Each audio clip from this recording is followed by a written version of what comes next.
नमस्कार विद्यार्थी मित्र मैत्रिणींनो, एमपीएससी क्रॅकेट या आपल्या युट्यूब चॅनलवरती तुमचं पुन्हा एकदा स्वागत आहे. खतीब सरांच्या पुस्तकातून आपण जिओग्राफीची जी सिरीज चालू केलेली आहे, तर त्या सिरीज मधला आपला हा जो इम्पॉर्टंट टॉपिक आहे हवामान, हा आपण कंप्लीट करूया. आयोगाचे मागणी पत्रक प्राप्त होत आहेत. कंबाईनच्या एक्झामची डेट डिक्लेअर होईल. इव्हन मेन्सच्या पण डेट डिक्लेअर होतील. PSIच्या जागा भरपूर आहेत. फक्त तुम्ही चॅनलला जास्तीत जास्त सपोर्ट करा. तुमच्या मित्रमैत्रिणींपर्यंत चॅनलला पोहोचवा, जेणेकरून तुम्हाला फ्री ऑफ कॉस्ट इथं सगळे लेक्चर्स मिळून जातील. ठीक आहे, वेळ न वाया घालवता आपण लेक्चरला सुरुवात करूया. तर हवामान हा टॉपिक समजायला थोडासा डिफिकल्ट आहे. टेन्शन घेऊ नका, आपण इथं व्यवस्थित समजून घेणार आहे. ठीक आहे, जेव्हा तुम्ही लेक्चर्स करता, लेक्चर केल्यानंतर तुम्ही पुस्तक वाचायला विसरू नका. ठीक आहे, पुस्तक वाचल्यानंतर तुमच्या सेल्फ नोट्स काढायला विसरू नका, जेणेकरून फर्स्ट अटेम्प्ट मध्ये एक्झाम क्लिअर करायला तुम्हाला मदत होईल. एक्झाम आपल्याला फर्स्ट अटेम्प्ट मध्ये क्लिअर करायचे, हेच डोक्यात ठेवा. हाच आपला लास्ट अटेम्प्ट आहे आणि आपल्याला 100% डेडिकेशन द्यायचं आहे. ही गोष्ट पहिल्यांदाच तुम्ही क्लिअर करून घ्या. ओके, चला तर आपण स्टार्ट करूया आपल्या लेक्चरला. महाराष्ट्र आपलं राज्य बरोबर मोसमी वाऱ्यांच्या टापूत येतं, सगळ्यांना माहिती बरोबर. महाराष्ट्राचं सर्वसामान्य हवामान जर आयोगाने तुम्हाला विचारलं तर आपण कन्फ्यूज होतो, पण बिलकुल नाही कन्फ्यूज व्हायचं. महाराष्ट्राचं सर्वसामान्य हवामान मोसमी प्रकारचं आहे. Okay, clear. परंतु संपूर्ण वर्षाच्या हवामानाच्या स्थितीचा जर तुम्ही विचार केला तर आपल्या राज्यामध्ये वर्षभर हवामानाची स्थिती सारखी नसते. असते का? वर्षभर हिवाळाच असतो का? वर्षभर उन्हाळाच असतो का? किंवा वर्षभर पावसाळाच असतो का? तर नाही. संपूर्ण वर्षामध्ये हवामानाच्या स्थितीचा जर तुम्ही विचार केला तर वर्षभर हवामानाची स्थिती सारखी नसते. ठीक आहे, महाराष्ट्रात काही काळ हवामान उष्ण असतं, काही काळ थंड असतं. याच्याशिवाय वर्षभरात मोसमी वाऱ्यांच्या स्थितीत पण फरक पडत असतो. हे सगळं नवीन नाहीये, हे सगळं आपण अनुभवतो, आपल्याला हे सगळं माहित पण आहे. ठीक आहे, मोसमी वाऱ्यांच्या स्थितीचा विचार करता महाराष्ट्रातील हवामानाचे किती प्रकार पडतात? 2 प्रमुख भाग पडतात. इथं करा क्वेश्चन. मोसमी वाऱ्यांच्या स्थितीचा विचार करता महाराष्ट्रातील हवामानाचे 2 प्रमुख भाग पडतात. पहिला भाग नैऋत्य मोसमी हवामान, दुसरा भाग ईशान्य मोसमी हवामान. पुन्हा एकदा मी रिपीट करते, पहिला भाग नैऋत्य मोसमी हवामान, दुसरा भाग ईशान्य मोसमी हवामान. Okay, clear. पुढे जाऊया आपण. आता हवामान आणि हवा या शब्दामधला डिफरन्स तुम्ही समजून घ्या. हवामान एखाद्या जागेचं किंवा एखाद्या प्रदेशाचं वातावरण दर्शवण्यासाठी वापरतात. हे तुम्हाला एक्झाम मध्ये विचारणार नाही, जस्ट आपल्याला माहिती असावं. इंग्रजीमध्ये हवामान या शब्दाला वेदर किंवा क्लायमेट अशी 2 वेगवेगळी भाषांतर आहेत. ठीक आहे, आता अर्थ भिन्न आहे. आपण काय म्हणतो, आज क्लायमेट वेगळंच आहे बरोबर, पण हा शब्द बरोबर आहे का? आपण जो शब्द वापरतो तो चुकीचा आहे. कारण का? वातावरणाची सद्यस्थिती म्हणायचं असेल तर वेदर म्हटलं पाहिजे. आजचं वेदर काही वेगळंच आहे. ठीक आहे, पण आपण काय म्हणतो, क्लायमेट म्हणतो. क्लायमेट या अर्थी वापरण्यात येणारा हवामान हा जो शब्द आहे तो किमान 30 वर्ष असलेली सरासरी दर्शवतो. मग आपण काही 30 वर्षाची सरासरी सांगतो का? नाही, आपण आजची स्थिती सांगतोय. ठीक आहे, तर तुम्ही कोणता शब्द वापरायला पाहिजे? वेदर शब्द वापरायला पाहिजे, बरोबर की नाही? की वातावरणाची सद्यस्थिती. Okay, clear. आता जर तुम्हाला कोणी विचारलं की बाबा क्लायमेट आणि वेदर मध्ये काय फरक आहे, किंवा कोणी म्हणत असेल की अरे आजचं क्लायमेट वेगळंच आहे, तर क्लायमेट नाही, आजचं वेदर वेगळं आहे. ओके, क्लायमेट म्हटलं तर 30 वर्ष असलेली सरासरी आणि वेदर म्हटलं की सद्यस्थिती. Okay, done. पुढे जाऊया. इथं तुम्हाला एक मॅप दिसत आहे, बघून घ्या. आता हा जो मॅप आहे मान्सून मेकॅनिझमचा मॅप आहे. म्हणजे तुम्हाला भारतामध्ये मान्सूनची एंट्री कधी होते ते दिसत आहे. इथं तुम्हाला जून 1 दिसत आहे, जून 5 दिसत आहे. आपल्या मुंबईमध्ये जून 10 ला एंट्री होते आणि मग असंच पुढे जाऊन हा जो आपला मान्सून आहे हा प्रत्येक राज्यामध्ये पोहोचतो. ठीक आहे, जस्ट इन्फॉर्मेशन साठी टाकलेला आहे. तुम्हाला या डेट शक्यतो तर विचारत नाही. ओके, इथं तुम्हाला फक्त ॲरो थ्रू दाखवलेला आहे. इथून असे मोसमी वारे, नैऋत्य मोसमी वारे एंट्री करतात आणि आपल्या भारताला पाऊस देतात. याच्या 2 ब्रँच आहेत, अरेबियन ब्रँच आणि बे ऑफ बेंगॉल ब्रँच. ठीक आहे, पुढे आपण हे सगळं अभ्यासूया. फक्त याची दिशा लक्षात ठेवा, जेणेकरून तुम्हाला आयोगाने जर दिशा दाखवून क्वेश्चन विचारला तर तुम्हाला माहित असावं. आता जे आपण आपल्या महाराष्ट्रामध्ये 2 भाग केले होते, हवामानाचे 2 प्रमुख भाग पाडले होते, नैऋत्य मोसमी आणि ईशान्य मोसमी. त्यातलं नैऋत्य मोसमी आपण बघूया. तर नैऋत्य मोसमी हवामान 21 मार्च पासून सूर्याचे उत्तरेकडे भ्रमण सुरू होतं. हे आपण 7वीला शिकलेलं आहे की 21 मार्च पासून काय होतं, सूर्याचं उत्तरेकडे भ्रमण सुरू होतं. मार्च, एप्रिल, मे ही उन्हाळा चालू होतो, बरोबर. त्याच्यामुळे उत्तरेकडे काय होतं, तापमान वाढू लागतं. मे जून मध्ये सूर्य उत्तरेकडे लंबरूप असतो आणि उत्तर भारतात व 20 डिग्रीच्या दक्षिणेकडे असलेल्या द्वीपकल्पातील भारतात कमी भाराचा प्रदेश. सोपं आहे ना, जिथं टेम्परेचर जास्त असतं तिथं प्रेशर कमी असतं, हे आपल्याला माहिती आहे, बरोबर. टेम्परेचर जास्त आहे, प्रेशर कमी आहे. Okay, clear. आता या काळामध्ये जास्त, इथं भार करा, या काळामध्ये जास्त भाराचा प्रदेश कुठं असतो मग? या काळामध्ये जास्त भाराचा प्रदेश असतो हिंदी महासागरावरती, बरोबर. मग वाऱ्याची दिशा कशी असते? वाऱ्याची दिशा कमीकडून जास्तकडे का जास्तकडून कमीकडे? आता हिंदी महासागरावरती जास्त भाराचा प्रदेश असल्यामुळे हे वारे दक्षिणेकडून उत्तरेकडे वाहू लागतात, कारण उत्तरेकडे काय आहे, कमी भार आहे, बरोबर. दक्षिणेकडे कसा आहे, जास्त भार आहे हिंदी महासागरामुळं. ओके, समजलं. तर वारे जास्त भाराकडून कमी भाराकडे वाहू लागतात. समजलं इथपर्यंत? फक्त हे रिलेशन लक्षात ठेवा आणि हा पॉइंट लक्षात ठेवा. आता ह्या ज्या वाऱ्यांची दिशा असते ती कशी असते, नैऋत्येकडून ईशान्येकडे असते, म्हणून आपण याला म्हणतो नैऋत्य मोसमी वारे. सोपं आहे की नाही? म्हणून आपण याला काय म्हणतो, नैऋत्य मोसमी वारे. आता नैऋत्य मोसमी वाऱ्यांच्या काळात सुद्धा आपल्या महाराष्ट्रात हवामानाची स्थिती सारखी नसते, हे मी तुम्हाला आधी पण सांगितले. ठीक आहे. मग आता नैऋत्य मोसमी काळामध्ये आपल्या महाराष्ट्रामध्ये 2 ऋतू असतात, वर्षा ऋतू आणि शरद ऋतू. आता काही विद्यार्थी म्हणतील की एवढं सगळं अभ्यासाची गरज आहे का कंबाईनसाठी?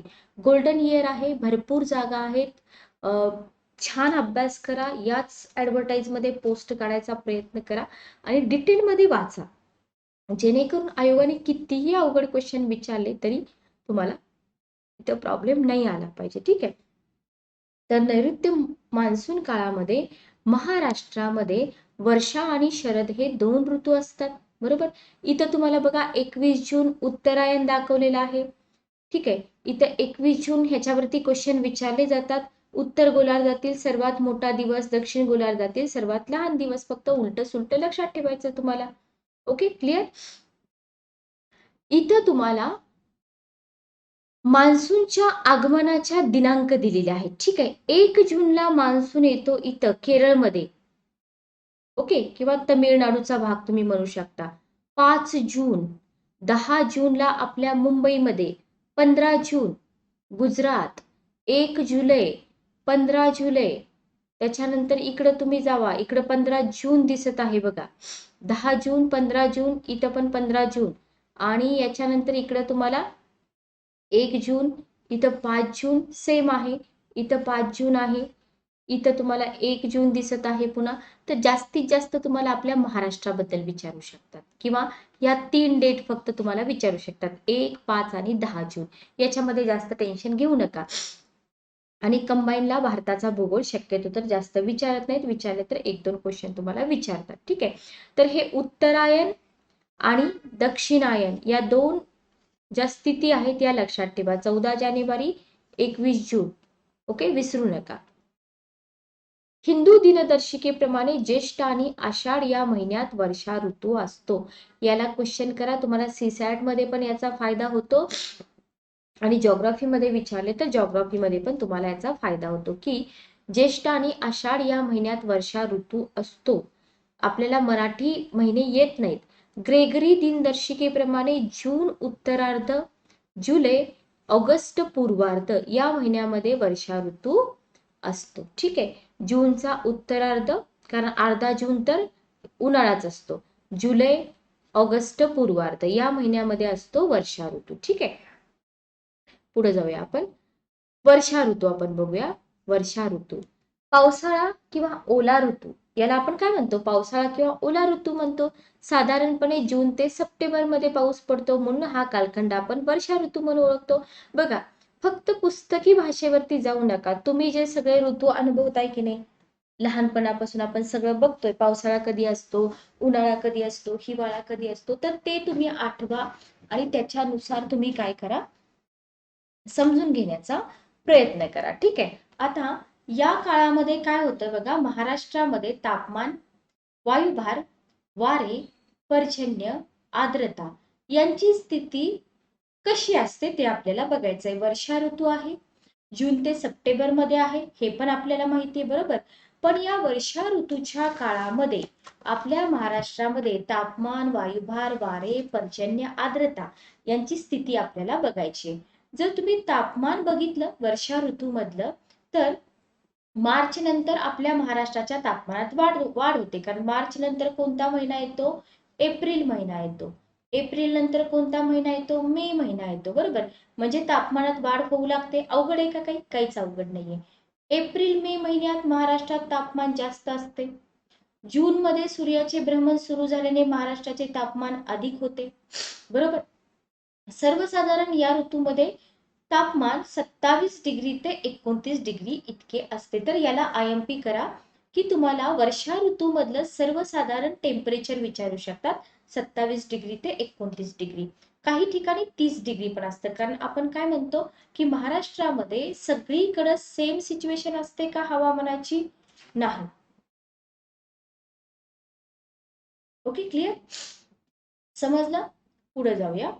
इथं तुम्हाला खदीप सरांच्या पुस्तकातलाच एक मॅप दिसत आहे, वर्षा ऋतूचा मॅप. बघा, याच्यावरून तुम्हाला क्वेश्चन विचारलेत कंबाईनला आणि पुढे पण तुम्हाला क्वेश्चन विचारणार. ठीक आहे. सो आता सध्या तरी केसागर पब्लिकेशनची वेबसाईट बंद असली तरी तुम्ही पुस्तकं, नवीन वेबसाईट तयार होईल, तिथून परचेस करू शकता, किंवा तुम्ही तुमच्या मार्केटमध्ये बुक स्टॉलला जर पुस्तक मिळालं तर लवकरात लवकर पुस्तकं घेऊन टाका, पण टाइम वेस्ट करू नका. बघा, आपण काय म्हटलं, आपण इथं बोललो की वर्षा ऋतूमध्ये 27 डिग्री ते 29 डिग्री इतकं टेम्परेचर असतं. बघा, 27 डिग्री कुठे मिळेल मग तुम्हाला? कोकणच्या आसपास मिळेल, बरोबर, या वाल्या प्रदेशामध्ये मिळेल. इथून तुम्ही पुढे जाताय, इथं टेम्परेचर काय होईल? वाढत जाईल की नाही? वाढत जाणार, बरोबर. लक्षात आलं तुमच्या? क्लिअर. तर हे आपल्याला लक्षात ठेवायचं आहे. मॅप मध्ये जरी आयोगाने दिलं, इकडून जसं जसं तुम्ही पूर्वेकडे जाल तस तसं तापमान काय होतं? वाढत जातं. एवढं फक्त तुम्ही लक्षात ठेवा. ही स्थिती आहे वर्षा ऋतूमधली. मे बी आयोग तुम्हाला अशाच लाईन काढेल, इथं 27, इथं 28, इथं 29 देईल आणि विचारेल की महाराष्ट्रामधली ही स्थिती कोणत्या ऋतूमधली आहे? तर वर्षा ऋतूमधली आहे. Okay, clear. आता दैनिक तापमान कक्षा बघा. पहिल्यांदा तुम्हाला दैनिक तापमान कक्षा म्हणजे काय ते माहित पाहिजे. ते आधी मी तुम्हाला समजावून देते. दिवसाच्या 24 तास असतात दिवसामध्ये, बरोबर.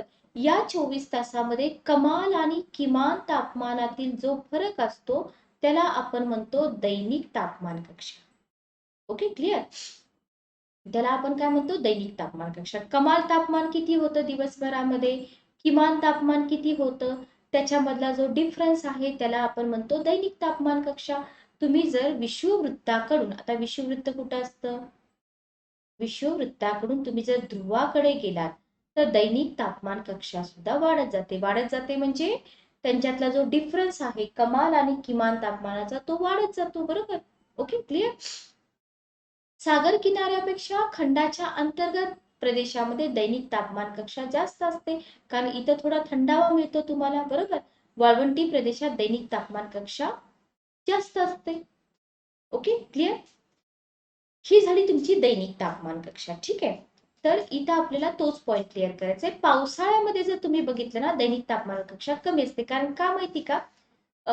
जो डिफरन्स असतो ना तापमानामधला तो इतका नसतो. कारण 24 तासामध्ये पावसाळ्यामध्ये जास्त ऊन पण पडत नाही, तुम्हाला माहिती आहे. त्याच्यामुळे हा डिफरन्स जरी तुम्ही काढला तर तो कसा असतो? कमी असतो. तथापि राज्याच्या अंतर्गत भागात, आता अंतर्गत भाग म्हणजे कोणता? हा वाला भाग बघा, अंतर्गत. ठीक आहे. हा वाला अंतर्गत भाग, हा कोकणचा भाग झाला, हा पूर्वेकडचा भाग झाला आणि हा जो तुम्हाला दिसतोय हा झाला अंतर्गत भाग. ठीक आहे. मग अंतर्गत भागात ती जास्त म्हणजे 7 डिग्री सेल्सिअस आणि किनारपट्टीमध्ये 2 डिग्री सेल्सिअस. आता तुम्ही म्हणाल की मॅडम किनारपट्टीच्या भागामध्ये ही तापमान कक्षा कमी का हो? रिझन आहे ना, समुद्र किनारा. बरोबर. सोपं आहे की नाही? काय अवघड आहे का? काहीच अवघड नाहीये. वायुभार कसा असतो बघा. एप्रिल मे महिन्यामध्ये उत्तर आणि वायव्य भारतामध्ये तापमान अधिक असतं. आता दिशा जर बघितल्या ना तुम्ही बघा, उत्तर, दक्षिण, पूर्व, पश्चिम, वायव्य, ईशान्य, नैऋत्य आणि आग्नेय. आता उत्तर वायव्य म्हणतात म्हणजे हा वाला प्रदेश. ठीक आहे. इथं तापमान कसं असतं? अधिक असतं, म्हणजे राजस्थानचा वगैरे भाग बघा तुम्ही. त्याच्यामुळे आता जिथं टेम्परेचर जास्त असतं तिथं प्रेशर कसं असतं? कमी असतं. हे मी तुम्हाला पाठीमागेच सांगितले. तर उत्तर वायव्य भारतामध्ये कमी भाराचा प्रदेश निर्माण होतो. इथं कमी भाराचा प्रदेश निर्माण झाला. मग या काळामध्ये विषुववृत्ताच्या पलीकडे दक्षिणेला सूर्याची किरणं कशी पडतात? तिरपी पडतात. मग तिरपी पडत असल्यामुळे तापमान कमी होतं. जर लंबरूप पडत असतील तर तापमान वाढतं. बरोबर. त्याच्यामुळं काय होतं? दक्षिणेला हिंदी महासागरावर जास्त भाराचा प्रदेश निर्माण होतो. Okay, clear? कारण का? टेम्परेचर कमी आहे ना, त्याच्यामुळे प्रेशर जास्त. मग या ऋतूमध्ये महाराष्ट्रात हवेचा भार 985 मिलीबार पासून 990 मिलीबार पर्यंत असतो. इथं तुम्हाला क्वेश्चन बनू शकतो. ठीक आहे. म्हणजे तुम्ही असं म्हणू शकता की साधारणतः पश्चिमेकडून पूर्वेकडे हवेचा भार कमी होत जातो. Okay, done. तर या ठिकाणी तुम्ही क्वेश्चन करा. फक्त प्रत्येक वेळेस वाचताना टेम्परेचर आणि प्रेशर मधलं रिलेशन जे आहे ते डोक्यात ठेवायचं, की टेम्परेचर वाढलं की प्रेशर कमी होतं, प्रेशर वाढलं की टेम्परेचर कमी होतं, अशा प्रकारे. ओके. इथं तुम्हाला एक डायग्राम पण दिसत आहे. वर्षा ऋतूमध्ये वायुभार आणि वारे. इथं तुम्हाला 990 मिलीबार दिलेला आहे. इथून पलीकडं कमी होत जातोय, इथून पलीकडं कमी होत जातोय. मग तुम्हाला कळलं पाहिजे की वायुभार कमी होत असेल तर टेम्परेचर वाढत असेल का, हे तुम्हाला समजलं पाहिजे. बरोबर, वाढत असणार आहे. कारण का? इथून पलीकडे तुम्ही जाताय, हा वाला भाग तुमचा कोकणचा भाग आहे. इथून पलीकडे तुम्ही जाताय तर टेम्परेचर वाढत जातं, म्हणून प्रेशर कमी होत जातं. Okay, clear? समजलं? तर हे मॅप तुम्हाला एक्झाम मध्ये येऊ शकतात. फक्त खतीब सरांच्या बुकमध्येच तुम्हाला हे मॅप मिळतात, बाकीच्या पुस्तकामध्ये मिळत नाही. ठीक आहे. आता आपण बघूया वारे. या काळामध्ये हिंदी महासागरावर जास्त भाराचा प्रदेश असतो. ठीक आहे. कमी भाराचा प्रदेश कुठं असतो? उत्तर आणि वायव्य भागात. हे आपण पाठीमागच बघितले. मग जास्त भाराच्या प्रदेशावरून कमी भाराच्या प्रदेशाकडे वारे वाहतात, म्हणजे हिंदी महासागरावरून कुठं वाहतील? उत्तर वायव्येकडे वाहतील. बरोबर. यांची दिशा कशी असते? नैऋत्येकडून ईशान्येकडे, म्हणून याला म्हणतात नैऋत्य मोसमी वारे. इथं मी तुम्हाला दिशा दाखवलेल्या आहेत बघा. पुन्हा एकदा दाखवते मी. हे बघा, इथून नैऋत्येकडून ईशान्येकडे वाहतात. Okay, clear? त्या अशी पुन्हा वळतात. ठीक आहे. तर हे झाले आपले. एकदा का तुम्हाला टेम्परेचर प्रेशरचं रिलेशन समजलं ना, तुम्हाला हे काहीच अवघड वाटणार नाही. हवामान टॉपिक म्हणजे तुम्हाला एकदम इझी वाटेल. आता पर्जन्य बघूया आपण. वर्षा ऋतूमध्ये पर्जन्य. जूनच्या पहिल्या आठवड्यात मान्सून सुरू होतो. एवढे छोटे छोटे पॉइंट सुद्धा विद्यार्थ्यांना येत नाही. जूनच्या पहिल्या आठवड्यात मान्सून सुरू होतो. 7 जूनला हे वारे महाराष्ट्राच्या पश्चिम भागात, किती तारखेला? 7 जूनला. 5 किंवा 7 जूनला कोकण किनारपट्टीवर येऊन धडकतात. याला आपण म्हणतो मान्सूनचा विस्फोट होणे. लक्षात ठेवा. हे वारे समुद्राचा प्रदीर्घ प्रवास करून येतात. आता समुद्रावरून येत आहेत तर बाष्प कलेक्ट करतील, बाष्प ग्रहण करतील. बरोबर. आणि जेव्हा बाष्प ग्रहण करतात तेव्हा पाऊस तर देणारच, म्हणून आपण याला म्हणतो मान्सूनचा विस्फोट होणे. ठीक आहे. आता इथं तुम्हाला ना महाराष्ट्र राज्य पर्जन्यमान व जमिनीच्या प्रकारानुसार प्रमुख विभाग दिलेले आहेत. तुम्हाला हा जो ग्रीन कलरचा एरिया दिसतोय ना, रत्नागिरी सिंधुदुर्गचा, इथं तुम्हाला अतिपर्जन्य वृष्टीचा प्रदेश दिसतोय. ठीक आहे.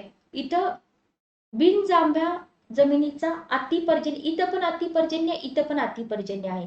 हा पिंक कलरचा जो रिजन दिसतोय हा संक्रमण आहे. ठीक आहे. संक्रमण 1 आणि संक्रमण 2. Okay, clear? समजतंय का बघा.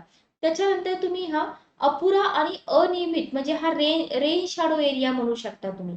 रेन शॅडो एरिया, ठीक आहे. निश्चित पर्जन्याचा व प्रामुख्याने खरीप पिके असलेला प्रदेश. तसं तर निश्चित पर्जन्य कुठेच नसतं, पण इथं दिलेलं आहे. पुरेसा ते भरपूर पर्जन्यवृष्टीचा, इथं पुरेसा पण भरपूर पर्जन्य म्हणतात. आणि इथला भाग आहे तो जास्त पर्जन्याचा. इथं तुम्हाला अति जास्त म्हणू शकता, हा जास्त आहे खरं तर. जो सह्याद्रीचा माथा आहे किंवा कोकणचा हा जो भाग आहे, इथं अति जास्त पर्जन्य आणि इथं जास्त पर्जन्य पूर्वेकडे, एवढं लक्षात ठेवा, ठीक आहे. इथं तुम्हाला बघा ऍव्हरेज मान्सून रेनफॉल दिलेला आहे, ऍव्हरेज. आता हे जे कलर्स तुम्हाला दिसतात ना, हे कलर्स तुम्हाला बघून घ्यायचे, व्यवस्थित शेड बघायचे. हा वाला जो रिजन तुम्हाला दिसतोय कोकणचा रिजन, हा वाला फोकस करा तुम्ही. हा वाला रिजन, हा वाला रिजन आहे 1415 ते 3195 मिमी, ठीक आहे. त्याच्यानंतर तुम्हाला 980 हे वाले जिल्हे दिसतात का तुम्हाला, हे वाले जिल्हे, ठीक आहे. तर हे 980च्या आसपास येतात. हे 700 ते 980 वरचे जिल्हे सगळे, ठीक आहे. आणि हा जो तुम्हाला मधला रिजन दिसतोय, सगळ्यात इम्पॉर्टंट तुम्ही म्हणू शकता, हा वाला रिजन, हा वाला, ठीक आहे. तर इथं तुम्हाला किती दिसतो बघा पाऊस, आणि त्याच्या आधी हे सोलापूर, सातारा, सांगली, कोल्हापूर नाही, सोलापूर वगैरे भाग येतो. तर इथं तुम्हाला 435 ते 515च मिळतो, खूप कमी मिळतो इथं, ठीक आहे. ओके, इथं 515 ते 700च्या आसपास तुम्हाला मिळून जातो, आणि इकडं पुन्हा तुम्हाला 980 ते 1415 मिमीच्या आसपास पाऊस मिळून जातो पर्जन्यानुसार. शहरांच्या जोड्या लावा असा क्वेश्चन तुम्हाला आयोगाने विचारलेला आहे, त्याच्यामुळे आपल्याला पर्जन्यमान माहित पाहिजे. आणि मला नाही वाटत की याचा विशेष अभ्यास करावा लागतो, आपण इझिली सांगू शकतो की कोणत्या भागामध्ये किती पर्जन्य पडत असेल, ठीक आहे. Okay, clear. चला, इथं तुम्हाला रिजनल मेट्रोलॉजिकल सेंटर मुंबईचा एक डिस्ट्रिक्ट रेनफॉलचा मॅप दिसत आहे, बघून घ्या. जर तुम्हाला आणखी डीप मध्ये अभ्यास करायचा असेल तर हा डिस्ट्रिक्ट रेनफॉलचा मॅप तुम्ही बघू शकता, ठीक आहे. जिथे तुम्हाला नो रेन दिसत आहे, नॉर्मल रेन दिसत आहे, एक्सेस दिसत आहे बघा. इथं एक्सेस म्हणजे जास्त पडतो या वाल्या भागामध्ये. हे अशा प्रकारे तुम्ही मॅप बघू शकता, भरपूर मॅप मी लेक्चर मध्ये टाकलेले आहेत, बघून घ्या, ठीक आहे. आता तुम्हाला एक क्वेश्चन विचारला होता की महाराष्ट्रामध्ये कोणत्या प्रकारचा पाऊस पडतो. प्रतिरोध पर्जन्य पडतो का, हा सह्याद्री आहे, याला वारे अडतात, मग इथं पाऊस देतात, मग वारे जेव्हा खाली उतरतात, हा प्रतिरोध म्हणजे हा अडथळा निर्माण होतो. मग हा वाला जो रिजन येतो, हा वाला येतो रेन शॅडोचा region, dry descending air rain shadow region. इकडे तुम्हाला प्रेसिपिटेशन इथं जास्त मिळतं, डोंगर माथ्यावरती इथं थोडस त्या मानानं कमी मिळतं, पण जास्तच असतं पर्जन्य. Okay, clear. इथं तुम्हाला रेनफॉलचे प्रकार दिलेले आहेत, frontal rainfall, relief rainfall, convectional rainfall. तसं तर तुम्हाला हे कंबाईनला विचारत नाहीत, राज्यसेवेला विचारतात. फक्त आपल्या महाराष्ट्रामध्ये प्रतिरोध पर्जन्य पडतो हे लक्षात ठेवा, याच्यावरती आयोगानं क्वेश्चन पण विचारलाय.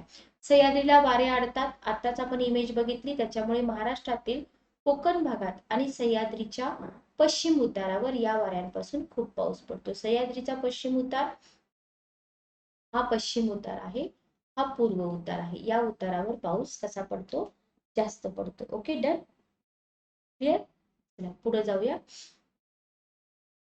नैऋत्य मोसमी वाऱ्यांपासून महाराष्ट्राचा पश्चिम किनारपट्टीचा भाग, तिथं किती पाऊस पडतो, 250 ते 300 सेंटीमीटर.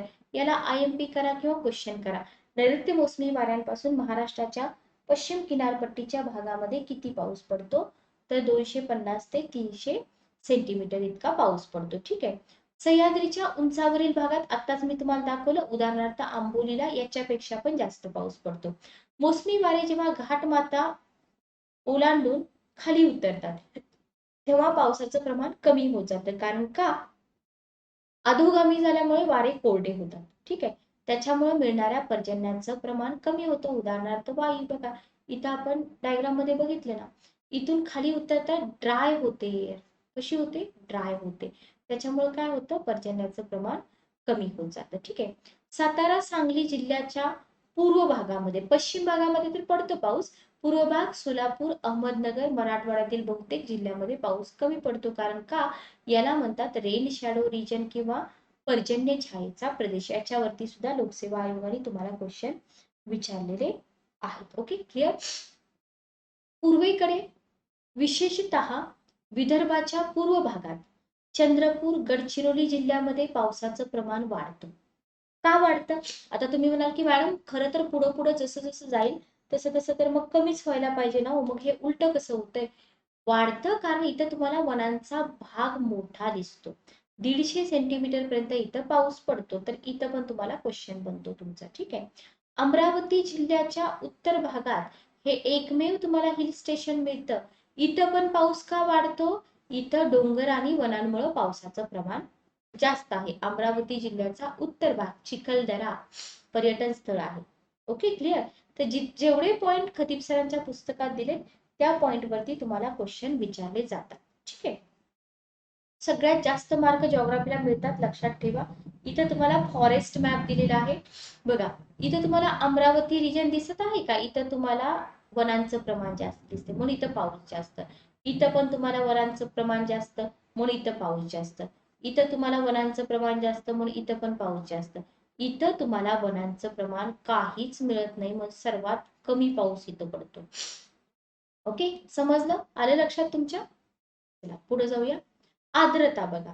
वर्षा ऋतूमध्ये आर्द्रता कशी असते? या ऋतूत तापमान आणि पर्जन्यमान याच्यामुळे आर्द्रतेचं प्रमाण कमी असतं. तर लक्षात ठेवा, तुम्हाला आयोग देईल जास्त असतं पण कमी असतं. या काळामध्ये कोकणामध्ये 80 ते 90% आर्द्रता असणार आहे, समुद्र जवळ आहे ना. आणि राज्याच्या अंतर्गत भागामध्ये कमी 60 ते 80% इतके आर्द्रतेचं प्रमाण असतं. हे आहे असं तोंडपाठ करून टाकायचं. फक्त समुद्र किनाऱ्याची लोकेशन लक्षात ठेवायची, येऊन जातं. आता काही विद्यार्थी म्हणतील की मॅडम आम्हाला आर्द्रता म्हणजे काय तेच माहित नाही. हवेत असलेली बाष्प म्हणजे आर्द्रता. हवेतली बाष्प कशावर अवलंबून असते? मग तापमानावर अवलंबून असते. बाष्प पुरवठा करणाऱ्या जलाशयाच्या स्थानावरती अवलंबून असते, विस्तारावरती वायुभार अवलंबून असतो. जर जलाशय जवळ असेल तर तिथं आर्द्रता जास्तच असेल ना. जलाशय जवळ नसेल तर आर्द्रता कमी असेल. ओके. आणि आर्द्रतेवर वृष्टी आणि पाऊस अवलंबून असतो. आर्द्रता नसलेली जर कोरडी हवा असेल तर पाऊस पडणार नाही. जास्त आर्द्रतेची हवा दमट असते. उदाहरणार्थ मुंबईचं हवामान बघा तुम्ही, बरोबर. आर्द्रता म्हणजे हवेतील पाण्याची वाफांची एकाग्रता. ठीक आहे. पण ते मानवी डोळ्याला अदृश्य असते. ओके. आर्द्रता पर्जन्यवृष्टी, दव किंवा धुक्याच्या अस्तित्वाची शक्यता असते. तर या छोट्या छोट्या कॉन्सेप्ट आहेत, या पण तुम्ही क्लिअर करून घ्या. आणि तसं बघितलं तर हा एकच टॉपिक तुम्हाला थोडासा लेंदी आणि इम्पॉर्टंट आहे. बाकीचे सगळे टॉपिक खतीब सरांच्या बुक मधले फक्त तुम्हाला इन्फॉर्मेशन जनरल नॉलेज टाईप आहेत, पण सगळी इन्फॉर्मेशन एकाच बुक मध्ये तुम्हाला मिळते. ठीक आहे. ओके, पुढे जाऊया. शरद ऋतू. जगात सर्वत्र उन्हाळा आणि हिवाळा असे दोन प्रमुख ऋतू मानण्यात आलेत. जगामध्ये किती ऋतू मानलेत? दोन मानलेत. आपण किती मानतो? तीन मानतो. ठीक आहे. तर उन्हाळा आणि हिवाळा. तथापि भारतामध्ये उन्हाळ्याचा उत्तरार्ध आणि हिवाळ्याचा पूर्वार्ध किंवा उन्हाळ्याच्या शेवटच्या 2 महिन्यात आणि हिवाळ्याच्या सुरुवातीच्या 2 महिन्यात पाऊस पडतो. म्हणून आपल्याकडे कोणता ऋतू मानतात? पावसाळा पण मानतात. लक्षात ठेवा. Okay, clear. आता पावसाळ्यानंतर हिवाळा सुरू होण्यापूर्वी आपल्या देशामध्ये हवामानाची स्थिती काही वेगळीच असते. पावसाळा संपतोय. ठीक आहे. पावसाळा संपत आलाय पण अजून हिवाळा स्टार्ट झालाय का? हिवाळा अजून स्टार्ट झालेला नाही. त्याच्यामुळं भारतीय वेधशाळेनं शरद ऋतू, द पोस्ट मान्सून पिरियड हा सुद्धा एक ऋतूच मानलाय. कोणी मानलाय? आपल्या वेधशाळेनं मानलाय. जगात मानलेत का? नाही. म्हणजे तुम्ही असं म्हणू शकता की शरद ऋतू म्हणजे मोसमी वारे परत जात आहेत. ओके. मोसमी वाऱ्यांच्या परतीचा हा कालावधी असतो. क्लिअर. शरद ऋतू म्हणजे मोसमी वाऱ्यांच्या परतीचा कालावधी असतो. ठीक आहे. ऑक्टोबर ते मध्य डिसेंबर हा शरद ऋतूचा कालावधी आहे, कारण पुढून चालू होतो हिवाळा. तर तुम्हाला हे जरी विचारलं तरी माहित असावं. आणि पुस्तकातलं कंटेंट आठवण्यापेक्षा तुम्ही आठवा ना. दिवाळी चालू होते, मग डिसेंबर मध्ये थंडी चालू होते, वगैरे वगैरे. हे जरी तुम्ही सगळं आठवलं तरी पण तुम्हाला इथं काहीच अडचण येणार नाही. Okay, clear. पुढे जाऊया. शरद ऋतूत हवामानाची स्थिती कशी असते? बघा, शरद ऋतूमध्ये हवामानाची स्थिती कशी असते? तर या ऋतूमध्ये पाऊस थांबलेला असतो, बरोबर? कारण आपण काय म्हणतो, पावसाळ्यानंतर आणि हिवाळा चालू होण्याच्या आधीचा ऋतू. तापमानामध्ये वाढ होते. वर्षा ऋतू संपल्यामुळे आकाश स्वच्छ असतं. महाराष्ट्राच्या सगळ्या भागात तापमान वाढू लागतं. ऑक्टोबरमध्ये तापमान जास्त असतं. ऑक्टोबर हीट आपण म्हणतो. पावसाळा संपल्याने या तापमानाची काय होते? स्पष्टपणे जाणीव होते. याला आपण ऑक्टोबर उष्मा म्हणतो.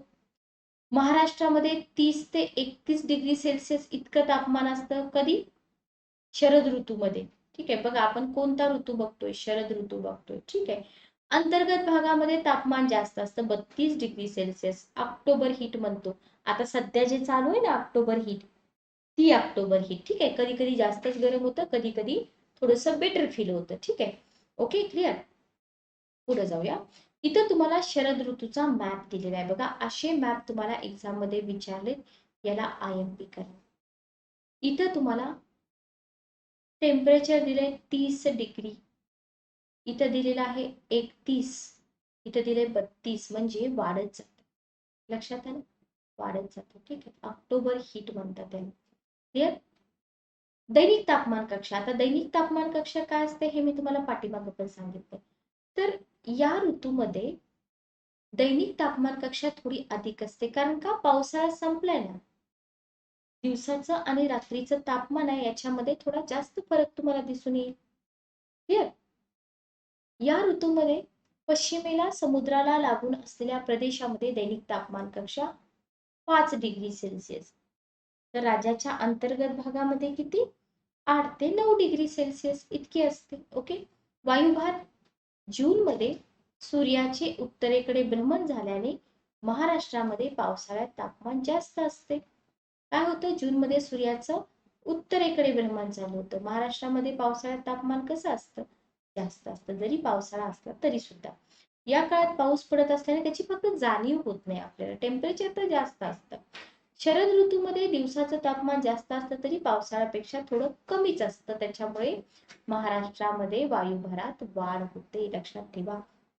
आता तुम्हाला वाटत असेल की हा एवढा लेंदी टॉपिक करायची गरज आहे का? पण एकदा करून टाका. पुन्हा तुम्हाला पुन्हा पुन्हा हवामान टॉपिकचं टेन्शन बिलकुल राहणार नाही. ठीक आहे.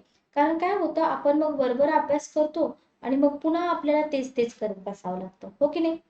तर तसं नाही करायचं, तेच तेच नाही करायचं. एकदाच व्यवस्थित अभ्यास करायचा, जेणेकरून पुढच्या सगळ्या गोष्टी आपल्याकडून क्लिअर होऊन जातील. ठीक आहे. ओके. समजलं इथपर्यंत सर्वांना? जर तरी पण तुम्हाला काही डाऊट असतील तर कमेंट बॉक्समध्ये तुम्ही डाऊट देत चला, मी तुमच्या डाऊटची उत्तरं देत जाईल. ओके. पुढे जाऊया आपण. बघा, यावेळी हवेचा भार कसा असतो? यावेळी हवेचा भार 1010 मिलीबार पासून 1012 मिलीबार पर्यंत असतो. अंतर्गत भागामध्ये भार नेहमीच जास्त असतो आणि समुद्रावरती हवेचा भार कमी असतो. क्लिअर. वारे बघा, शरद ऋतूमध्ये जमिनीवर जास्त भाराचा प्रदेश तयार होतो, समुद्रावर कमी भाराचा. मग समुद्रावर कमी भाराचा प्रदेश आहे, जमिनीवर जास्त भाराचा प्रदेश आहे. मग जास्त भाराकडून कमी भाराकडे वाहतील वारे. ओके. मग जमिनीवरून वाहत आहेत म्हणल्यावर हे वारे बाष्प कलेक्ट करतील का? नाही. मग याच्यापासून पाऊस पडेल का? नाही. बरोबर. मग याला तुम्ही म्हणणार परतीचा मोसमी. मग परतीचे मोसमी वारे सगळीकडेच पाऊस देतात? नाही देत. कसे वाहतात? ईशान्येकडून नैऋत्येकडे वाहतात. उलटे वाहतात, जमिनीकडून समुद्राकडे. आणि नैऋत्य मोसमी वारे समुद्राकडून जमिनीकडे. Okay, clear. थोडस तुम्हाला कॉम्प्लिकेटेड वाटेल, पण 1 2 3 वेळा रिवाइज करा, सोपं होऊन जाईल. ठीक आहे. आर्द्रता बघा, शरद ऋतूमध्ये तुम्हाला इथं हे जे ॲरो दिसतात का, हे ॲरो बघा. इथं तुम्हाला 1012 मिलीबार दिसतं. इथं तुम्हाला 1010 मिलीबार दिसतं. म्हणजे तुम्ही म्हणू शकता की आर्द्रता जी आहे ती वाढत जाते, जास्त होत जाते. समजलं? तुम्हाला ऑल ओव्हर इंडियाचा पण मॅप दिलाय, पण कंबाईन साठी इतकी गरज नाही. आता परतीचे मोसमी वारे, इथं परतीचे करा, जमिनीवरून वाहतात, पाऊस पडत नाही याच्यापासून. पण तुम्हाला इथं क्वेश्चन पण आलाय बघा, की महाराष्ट्राच्या कोणत्या भागामध्ये परतीच्या वाऱ्यांपासून पाऊस पडतो. पूर्व भागामध्ये पडतो 15 सेंटीमीटर पर्यंत. इतर भागात पावसाचे प्रमाण तुलनेनं कमी म्हणजे 5 सेंटीमीटर पर्यंत असतं. आणि ऑल ओव्हर तुम्ही बघितलं या काळामध्ये महाराष्ट्रामध्ये सरासरी 10 सेंटीमीटर इतका पाऊस पडतो. ठीक आहे. आर्द्रतेचं प्रमाण जास्त असतं, त्याच्यामुळं उष्मा जाणवतो. किनारपट्टीची आर्द्रता 60 ते 80%. किनारपट्टीला जास्त असते, आपण बघितले. इतर भागामध्ये 60 ते 65%. का जास्त असते ते पण आपल्याला माहिती आहे, समुद्र किनाऱ्याचं लोकेशन, बरोबर. तर हे सगळं लक्षात ठेवा. ईशान्य मोसमी हवामान. आता ईशान्य मोसमी हवामान, नैऋत्य मोसमी हवामान हे दोन भाग झाले की आपला हा टॉपिक बऱ्यापैकी क्लिअर होऊन जातो. ठीक आहे. तर बघा, इथं तुम्हाला 22 सप्टेंबर पासून सूर्याचं दक्षिणेकडे भ्रमण सुरू होतं. हे सगळं 6वी-7वीच्या पुस्तकात आहे, काहीच अवघड नाहीये. 21 डिसेंबरला काय होतं, सूर्य मकर वृत्तावर लंब रूपाने प्रकाशतो. त्याच्यामुळे राज्यात काय होतं, तापमानाचं प्रमाण वाढतं आणि उत्तरेकडील तापमान कमी होतं. उलटी सिच्युएशन होते. आतापर्यंत आपण काय बघत होतो, उत्तरेकडे तापमान जास्त आहे असंच आपण बघत होतो. मग त्याच्यामुळे काय होतं, दक्षिणेकडील हिंदी महासागरावर जो जास्त भराचा प्रदेश होता तो आता कमी भराचा होईल. बरोबर. Okay, clear. आणि हे वारे जे नैऋत्येकडून ईशान्येकडे वाहत होते ते ईशान्येकडून नैऋत्येकडे वाहतील. यालाच आपण म्हणतो ईशान्य मान्सून. दिशा बदलली. मग या वाऱ्यामुळे काय होतं, महाराष्ट्रातील पूर्वी जी हवामानाची परिस्थिती होती ती बदलेल ना. पूर्वीसारखी राहील का, नाही राहणार. हवामानाची परिस्थिती काय होईल, बदलून जाईल. Okay, clear. समजलं. इतकं सोपं आहे, काही अवघड आहे का बघा, फक्त दिशा बदलली. आता आपण काय बघितलं होतं की मोसमी काळामध्ये सुद्धा महाराष्ट्रामध्ये हवामान सगळीकडे सारखं नव्हतं. तसंच ईशान्य मोसमी वाऱ्यांच्या काळात सुद्धा हवामानाची स्थिती सारखी नसते. ही स्थिती असलेल्या दोन ऋतूत वेगवेगळी असते, एक शीत ऋतू आणि एक उष्ण ऋतू. जसं आपण पाठीमागे वर्षा ऋतू आणि ग्रीष्म ऋतू बघितलं होतं, सेम तसंच. ठीक आहे. मग हे आपल्याला माहित पाहिजे. इथं तुम्हाला ईशान्य मान्सून वाऱ्याची दिशा दाखवलेली आहे. सिंपल सिंपल पॉइंट आहे, याच्यावरून सुद्धा आयोग तुम्हाला क्वेश्चन विचारू शकतं. ठीक आहे. इथं तुम्हाला साऊथ वेस्ट मान्सून दिसत आहे, एप्रिल सप्टेंबर. इथं तुम्हाला नॉर्थ वेस्ट मान्सून दिसत आहे, ऑक्टोबर मार्च, परतीचा. ठीक आहे. शीत ऋतू याला आपण काय म्हणतो, हिवाळा म्हणतो. आता चालूच होतोय पुढच्या महिन्यापासून, डिसेंबर पासून फेब्रुवारी पर्यंत. हवामान कसं असतं महाराष्ट्रामधलं, आता तुम्हाला माहिती आहे, दक्षिणेकडे भासमान भ्रमण झालं, सूर्याची किरण तिरपी पडली, महाराष्ट्रात तापमान कमी झालं. बरोबर. दिवसा 30 डिग्रीच्या आसपास, रात्री म्हणजे दिवसा थोडंसं गरम होतं आपल्याला आणि रात्री थंडी वाजते. ठीक आहे. इथं तुम्हाला अर्थ ऍक्सिस दिलेला आहे बघा. तर हे विंटर मध्ये अशा प्रकारची सूर्यकिरण तिरपी पडलेली तुम्हाला दिसून येत आहे. तर इथं तुम्हाला विंटर मध्ये वीक सोलर रेडिएशन असतं, हाय प्रेशर असतं. समर मध्ये स्ट्रॉंग सोलर रेडिएशन असतं, लो प्रेशर असतं. ओके. इथं हाय प्रेशर कूलर ओशन असतात, इथं लो प्रेशर वॉर्मर ओशन असतात. एवढे 2-3 पॉइंटच लक्षात ठेवायचे आणि आपला हा टॉपिक कम्प्लीट होऊन जातो. आता पश्चिम किनारपट्टी, अरबी समुद्रामुळे काय होतं, दिवसा तापमान थोडं जास्त असतं आणि रात्री फार कमी नसतं. पण महाराष्ट्राच्या अंतर्गत भागात तापमान समुद्र किनाऱ्यापेक्षा थोडं कमीच असतं. इथं काय म्हटलंय आपण, वॉर्मर ओशन म्हटलंय, वॉर्मर ओशन. ठीक आहे. त्याच्यामुळे तापमान थोडं जास्त असतं किनारपट्टी. आणि मराठवाडा आणि विदर्भात तापमानाची स्थिती रात्री बघा, तुम्ही मराठवाडा विदर्भातली लोक बघा, थंडी फार आहे म्हणतात आमच्याकडं, उन्हाळ्यात पण उन्हाळा फार आहे म्हणतात. बरोबर. उत्तर महाराष्ट्रात दिवसाचं अधिकतम तापमान मराठवाड्यापेक्षा कमी असतं आणि न्यूनतम तापमान सुद्धा कसं असतं, कमीच असतं, खूप कमी असतं. ठीक आहे. म्हणजे उत्तर महाराष्ट्रामध्ये हा जो ऋतू आहे, कोणता ऋतू बघतोय आपण, पुन्हा एकदा तुम्हाला दाखवते, शीत ऋतू. तर शीत ऋतूचं जे सरासरी तापमान आहे ते 10 ते 12 डिग्री सेल्सिअस पर्यंत असतं. इथं पण तुम्हाला क्वेश्चन विचारला जाईल. आता काही विद्यार्थ्यांना हे खूप कॉम्प्लिकेटेड वाटत असेल, पण काहीही कॉम्प्लिकेटेड नाहीये. महाराष्ट्रातल्या प्रत्येक भागामध्ये काय चेंज होतोय या हवामानामुळे ते तुम्हाला माहित पाहिजे. ठीक आहे. आणि हे सगळं जेव्हा तुम्ही ऐकता, जेव्हा वाचता, खतीब सरांचं पुस्तक जेव्हा तुम्ही वाचता तेव्हा तुम्ही आठवा ना, तुम्ही कोणत्या भागामध्ये राहताय, तुमचे मित्रमैत्रिणी कोणत्या भागामध्ये राहतायत, ते तुम्हाला काय सांगतात उन्हाळ्यात, अरे आमच्याकडे फारच गरम होते किंवा आमच्याकडे थंडीमध्ये फारच थंडी होते. तर थोडंसं रेग्युलर लाईफशी रिलेट करा, सगळं सोपं होऊन जाईल. ठीक आहे. आता दैनिक तापमान कक्षा बघा. शीत ऋतूमध्ये हिवाळा बघतोय आपण, बरोबर. मग कमाल किमान तापमान जास्त फरक आढळतो का? आढळेल ना.